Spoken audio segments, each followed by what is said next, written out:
family, and they want to teach us and our kids a little bit about money. All we have to do, buy their book.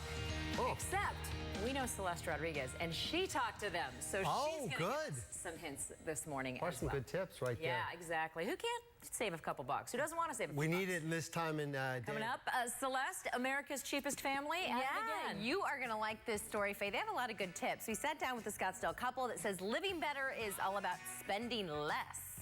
If you give in to your children, it's going to cost you more and more and more and more. Where does it stop?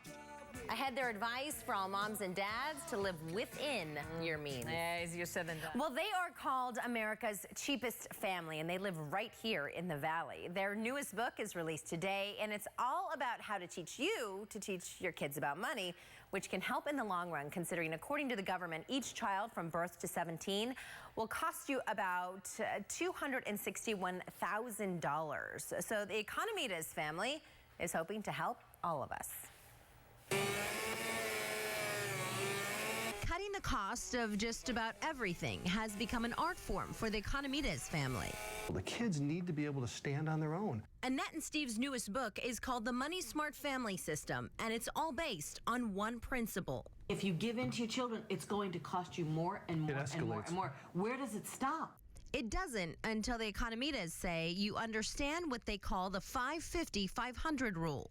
Between the ages of 0 and 5 years old, if you give in to your child's wants, whatever it is, it's going to cost you $5. That's maybe for a small toy. From ages 6 to 11, the cost jumps to $50.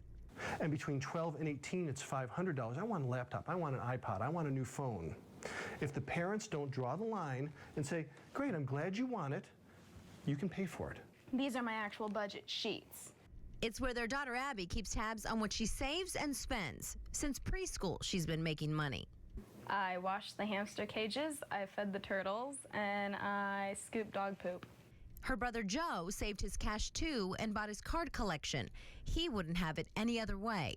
I used to be jealous of people, but now I realize that I appreciate what I have more since I worked for it.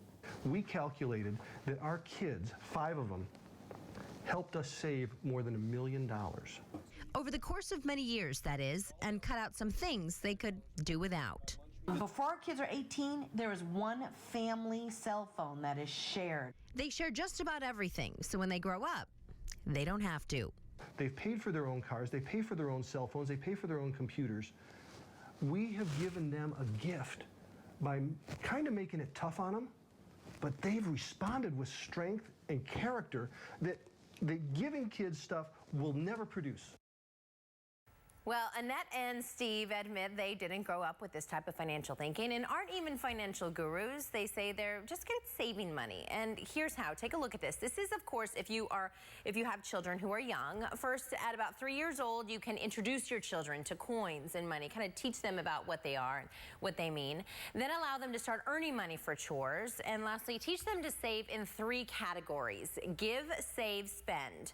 At age 11, your kids should be expected to start spending their own money on clothes. I thought that was really interesting. 11 years old to start spending money on your own clothes. But this is their book, and it's released today. And it's give, save, spend. So basically stuff that you're going to give to others, save for whatever you want, and then spend right away. Right, and give also means like to charitable organizations. So they are Christian, so they give to their church in that specific category. So it's very interesting. Well, it's definitely working for them, right? Yeah, lots of good stuff. All right, I will check out the book in the commercial break. I'll let you borrow it after. Yeah.